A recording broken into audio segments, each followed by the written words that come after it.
তো দেখতেই পাচ্ছেন সরাসরি আপনাদেরকে দেখাচ্ছি প্রয়াগরাজ্য থেকে একেবারে আমাদের মহাকুম্ভ মেলার শুভ উদ্বোধনী অনুষ্ঠান। আর এখন বহু আমাদের নাগা সাধু সন্ন্যাসীরা এসেছেন, উপস্থিত হয়েছেন। বিশ্বের সবথেকে বড় পূর্ণ স্নান যাত্রা মিলনের যে উৎসব আজকে শুরু হয়ে গেল পূর্ণ রাত আমাদের প্রয়াগরাজ্যে। আর আপনারা সরাসরি দেখতে পাচ্ছেন এখন নাগা সাধু সন্ন্যাসীরা এবং আমাদের যত সাধু সন্ন্যাস আমাদের ব্রহ্মাণ্ড থেকে ছুটে আসা এই 144 বছর পরে যে অনুষ্ঠান অনুষ্ঠিত হতে চলেছে প্রয়াগরাজ্যে, আমাদের এলাহাবাদের প্রয়াগরাজ্যে যে ত্রিবেণী সঙ্গম, যে গঙ্গা যমুনা সরস্বতীর মিলন স্থলে একটি ডুব দিলে যে আমাদের সমস্ত পাপের বিসর্জন ঘটে, সেই বিসর্জন দিতেই আমাদের কিন্তু বহু নাগা সাধু সন্ন্যাসীরা এসেছেন, যাদের তপস্যার একটি পূর্ণ দিন হিসাবে মানা হয় এই পৌষ সংক্রান্তির শুভ উদ্বোধনের।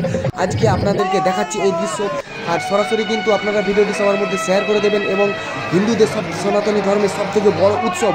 আর এখনই আমরা দেখতে পাচ্ছি সরাসরি পথে বেরিয়ে পড়েছে। আর পথসভার মধ্যে আমাদের সমস্ত মানুষজন কিন্তু এসে গিয়েছে। আর এখন কিন্তু প্রায় 10 থেকে 12 লক্ষ মানুষ কিন্তু আগামী আমাদের টেন্টের ভিতরে চলে গিয়েছে। আর এখন আপনাদেরকে শুধু পথের এই অনুষ্ঠান সূচির যে আমাদের উদ্বোধনীয় যে মেলা রয়েছে তার যে মেলার আংশিক কিছু ঘটনা আপনাদেরকে দেখাচ্ছি।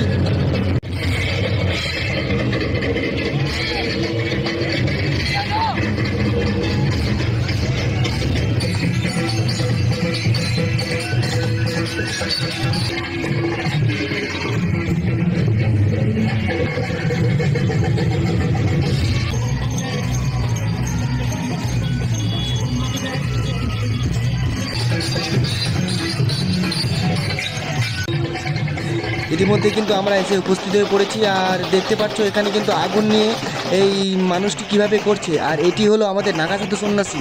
আর ওনার সাথে কিন্তু আরও বিশেষ আমাদের নাগা সাধু সন্ন্যাসীরা রয়েছেন, যারা নতুন নতুন ধরনের যোগদান দিয়েছে নাগা সাধু সন্ন্যাসীতে। আর তেনারা কিন্তু নিজেদের কলা কৌশল প্রদর্শন করছেন এই মহাকুম্ভ মেলাতে 2025 সালে শুভ উদ্বোধনীয় অনুষ্ঠানে। ওনাদের দলের সর্দারও কিন্তু রয়েছেন সেখানে। মা কালী বা মহাকাল নৃত্য হচ্ছে। আসলে এই মহাযজ্ঞ বা মহাপূর্ণ মিলন স্নান বা এই মেলা, আমরা মেলা সম্বন্ধে দেখতে গেলে দেখতে পাই নাগরদোলা ও অন্যান্য অনেক কিছু, কিন্তু এখানে মেলা মানে আমাদের সনাতনী ধর্মের সবথেকে বড় পূর্ণ মিলন, যেখান থেকে ছুটে আসে প্রায় এবছর 50 থেকে 40-50 কোটিরও স্নানযাত্রী মানুষ আসছেন এই মেলাটিতে।